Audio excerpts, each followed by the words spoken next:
안녕하세요. 보안쟁이 PR입니다. 최근 이슈가 되었던 두 사건이 있습니다. 부산 조선일보 전광판 해킹 사건, 수능 성적표가 유출된 사건. 언론 보도나 커뮤니티를 통해서 접하셨을 거예요. 저도 참 당황스러운 사건으로 기억이 됩니다. 댓글을 보다가 전광판 해킹한 중학생이 대기업에 스카웃된다라는 글을 보았는데요. 저는 당연히 농담인 줄 알았어요. 개그 코드 정도겠지. 그래서 어떻게 해킹을 당한 건지 궁금해 하시는 분들도 있고, 실제 해킹 이력이 있으면 대기업에 스카웃된다라고 믿는 분들이 아직 있으신 것 같아서 오늘은 그 이야기를 해보려고 합니다. 그럼 시작해 보겠습니다. 이전 편에 해커와 같이 일해본 썰 영상으로 한번 다룬 적이 있습니다. 우리들이 알고 있는 국내 해커 출신들은 프리랜서로 많이 활동을 하고 있고요. 혹은 보안 컨설팅 회사를 차려 사업을 하시는 분들도 있습니다.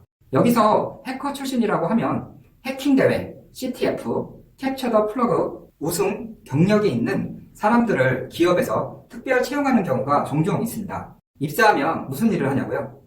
회사 내부 시스템의 취약점 점검, 신규 사업에 구축한 사이트에 대한 웹 취약점 점검, 계열사 개인정보 점검 등 정말 바쁜 시간을 보내게 됩니다. 자동화 취약점 스캔 점검 툴도 당연히 사용하지만 사람들이 수동으로 점검해야 할 일들이 훨씬 많습니다.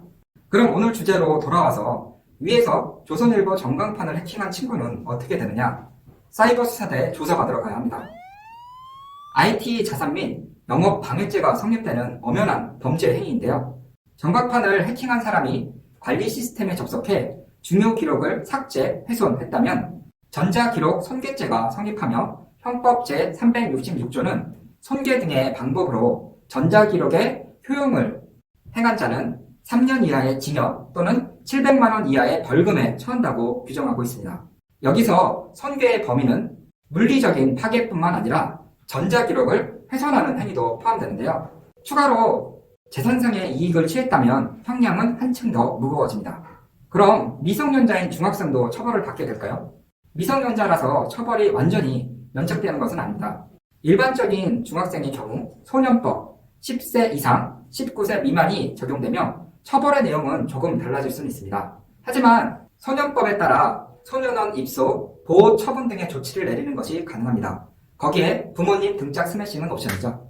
제가 이 영상을 찍는 이유는 호기심에라도 절대 남의 시스템과 IT 자산에 피해를 입히는 행동은 하면 안 되기 때문입니다. 그럼 전광판 해킹 사건의 원인을 알아볼까요?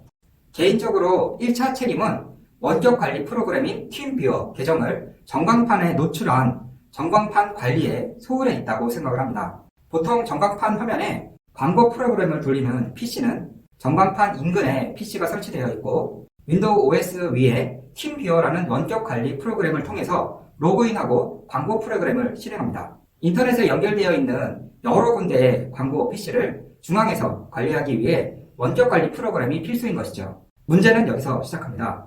보통 관리를 외주 광고 업체에서 하다 보니 보안은 안드로메다. 계정, 패스워드도 관리가 잘 안되고 기본 계정은 어드민이나 어드민 1, 2, 3, 4로 아니면 모니터에 포스티지에 붙여있는 경우도 많죠. IT 강국이라고 부르기 참 부끄러운 경우입니다.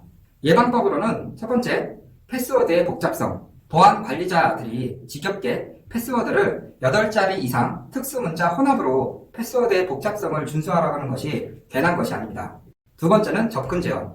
지정된 시스템에서만 원격 PC에 접근할 수 있도록 설정해야 합니다. 네트워크 방화벽이 좋겠지만 구축하려면 비용이 필요하니 상대적으로 저렴한 호스트 방화벽 프로그램이 필수이겠죠. 중앙사무실 관리자 IP만 원격에서 접속 가능하도록 관리자 IP로 등록했다라면 계정 정보가 외부에 노출되었다고 하더라도 이번 피해는 막을 수 있었을 겁니다. 다음은 수능 성적표 유출 사건의 원인을 한번 볼까요?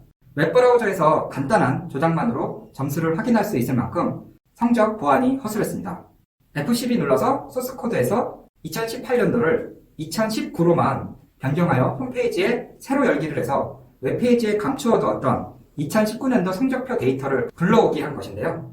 이번 사건도 해킹이라고 하기 민망한 홈페이지 취약점을 이용한 것으로 소스코드 개발 보안은 1도 고려하지 않았기 때문입니다.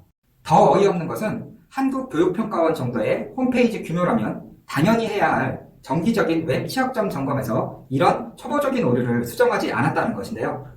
공기업들은 정기적인 웹페이지와 내부 시스템에 대한 취약점 점검을 필수적으로 해야 하는 예산이 매년 잡혀 있습니다.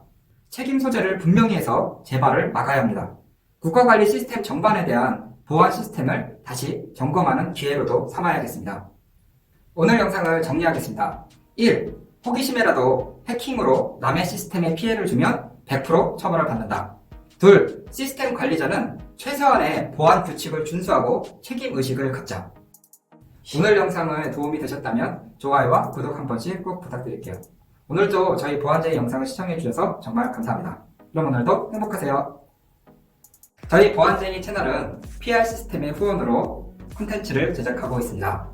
정보보안 솔루션이 필요하시면 PR 시스템을 찾아주세요.